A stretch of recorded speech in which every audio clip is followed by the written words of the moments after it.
안녕하세요. 저는 선문대학교 AI 소프트웨어학과 발표자 오세인입니다.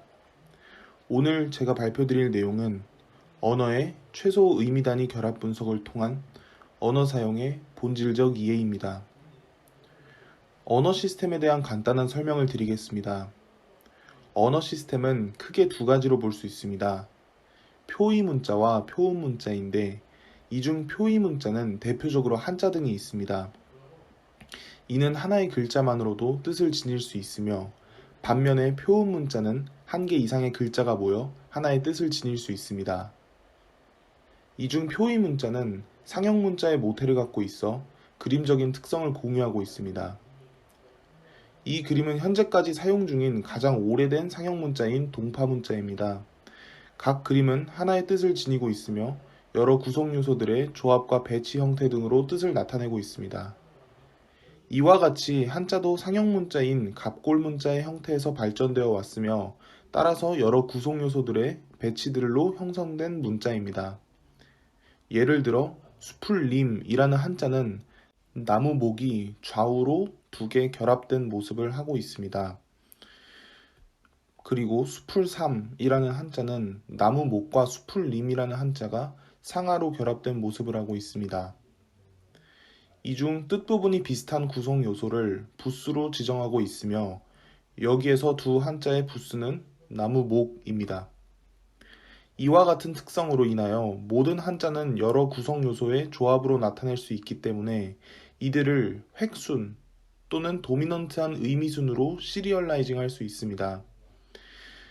이와 같이 한 한자들을 의미 있는 형태로 인터프릿하게 된다면 기계 번역의 형능 향상을 위한 보조적인 인풋 피처로 사용될 수 있으며 이에 관한 시도가 계속 진행되고 있습니다.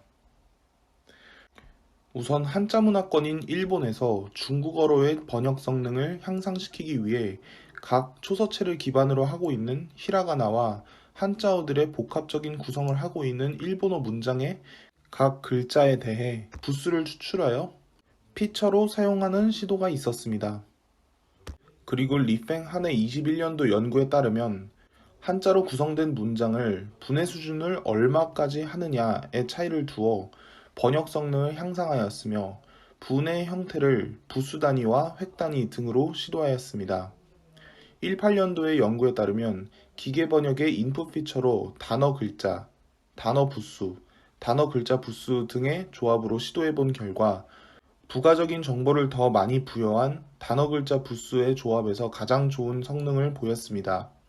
여러 언어들 간의 번역 성능의 향상을 가져왔으며 이는 한자의 성분 분해가 기계 번역 성능에 지대한 영향을 미침을 알 수 있었습니다. 하지만 한자의 본질적 구성 방식인 그림적 측면에서 지금까지 구성 요소들의 분해 방법들을 살펴본다면 한자 부수를 이용한 방법의 경우 현대에 사용되고 있는 부수는 한자의 정리 및 인덱싱의 효율성을 위해서 많이 사용되고 있기 때문에 한자의 근본적인 뜻을 내포하고 있다고 보기는 어려우며 따라서 한 글자당 한 부수로 정의할 경우 인포메이션 로스에 대한 우려가 있습니다. 예를 들어 안일부자의 경우 부수는 한 일자이지만 한자의 뜻에 비추어 보았을 때 크게 연관성이 있지는 않습니다. 또한 획기반 분해법을 사용하였을 때도 한자의 근본적인 뜻을 파악하기 힘들 정도로 분해가 되어 해석 가능성이 낮아집니다.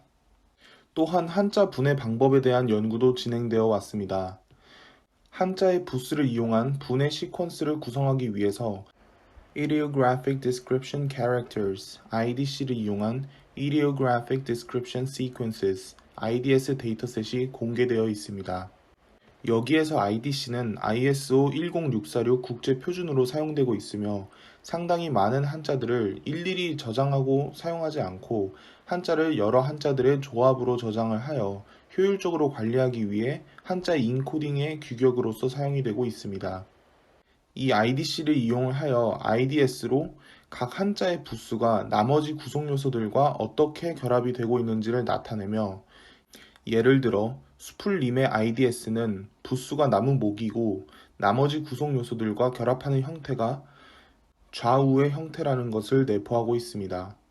IDS 데이터셋의 형태는 TSV 형태로 구성되어 있으며 약 8만 9천 개의 행으로 구성되어 있습니다. 이것을 기반으로 하여 RIDS를 재구성합니다. RIDS는 Recursive IDS의 약자이며 IDS로 한자를 더 이상 분해할 수 없는 IDS들로 구성을 함으로써 최소 단위 원소들로만 모든 한자를 구성하게 됩니다. 이는 의미를 내포하고 있는 최소 단위 간의 결합 관계를 다양한 관점에서 분석할 수 있는 가능성을 제공하기 위함입니다. 이와 같이 수풀 3의 IDS는 이러한 형태가 되지만 이 중 수풀 림은 더 분해될 수 있는 여지가 있고 이를 IDS로 정의를 하고 있기 때문에 이를 수풀 림의 IDS로 치환을 하게 되면 이러한 시퀀스가 됩니다. 이것이 최종적인 수풀 3의 RIDS가 되겠습니다. 이후 모든 한자들이 속해 있는 집합 CJK와 RIDS로서 이들을 구성하고 있는 원자 단위 구성 요소들의 집합 RIDS를 구성합니다. IDC 또한 해당 집합에 포함시켜 구성 요소들 간의 배치 형태, 즉 그림적 특성도 반영합니다. 다음으로 각 집합의 원소들 간의 가중치를 적용한 이분 그래프를 도출합니다.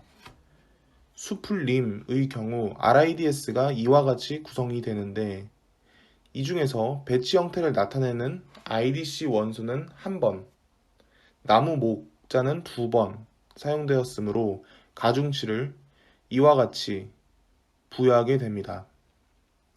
나머지 모든 한자들에 대해서도 계산을 하고 이를 가중치가 적용된 인접 행렬 A로 도출합니다.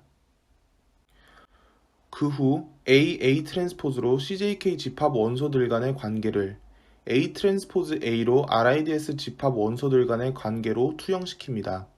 그리고 각 관계에 대한 그래프를 GCJK, GRIDS로 정의하였습니다. 그중 GRIDS에 대한 최대로 연결된 그래프를 추출하고 이에 대하여 K-코어 클러스터링을 적용하였습니다. K값은 양의 정수이며 노드들 중 최소 K개의 연결을 갖고 있는 노드들로서 클러스터링을 하여 K값이 큰 클러스터인 노드들일수록 많은 엣지를 갖고 있습니다. 그래프의 중심부에 있는 노드들은 비교적 K값이 크게 형성이 되어 있으며 외곽으로 갈수록 K값이 감소하는 형태로 가시화하였습니다. K값이 최대인 K는 15의 값을 갖고 있는 클러스터에 속하는 원소들은 이와 같았으며 차상위 K는 11짜리 클러스터에 속하는 원소들은 이와 같았습니다. 이와 같이 K값이 커질수록 보편적으로 많이 사용되는 원소들이 등장하였고 RIDS 원소들이 가진 본래의 뜻으로 사용되는 한자를 도출하기는 어려웠습니다. 반면에 K값이 작아질수록 이들을 이용한 한자들이 원소들을 유의미한 형태로 뜻을 유지할 수 있음을 알 수 있었습니다. 예를 들어 이수변과 같은 원소를 가진 한자의 경우 차가움을 뜻하는 경우가 많았습니다. 그리고 각 원소들의 배치 형태들 중 좌우로 결합되는 형태들보다는 안과 밖의 형태로 결합하는 한자의 경우가 유의미한 뜻을 가졌습니다. 이는 테두리라는 뜻을 가지면서 예를 들어 가둘수라는 한자의 경우 어떤 제한된 공간 안에 사람이 갇혀있는 모습을 형상화한 모습으로 해당 의미를 찾아볼 수 있었습니다. 이렇게 부수만으로 정의하기 힘들었던 그림적 배치로부터 오는 의미의 분화, 이와 같은 방법으로 이끌어낼 수 있었습니다. 마지막으로 RIDS를 이용한 이분 그래프 분석 방법으로 한자 부수 이외에 새로운 구성 요소를 도출할 수 있었으며 RIDS의 특성상 구성 요소의 배치 형태 등 그림적인 요소를 내포할 수 있는 해석 가능성을 제시하였습니다. 이를 이용하여 기계 번역의 입력값으로 사용 시 성능 향상, 그리고 한국어, 일본어와 같이 음가만 남아 표음 문자의 형태로 현재는 사용되고 있는 곳에도 확장 적용하여 자국의 언어 체계에 표의 문자를 도입하거나 차용 한정이 있는 언어 시스템의 번역 성능의 향상을 기대해 볼 수 있습니다. 제 발표는 여기까지입니다. 감사합니다.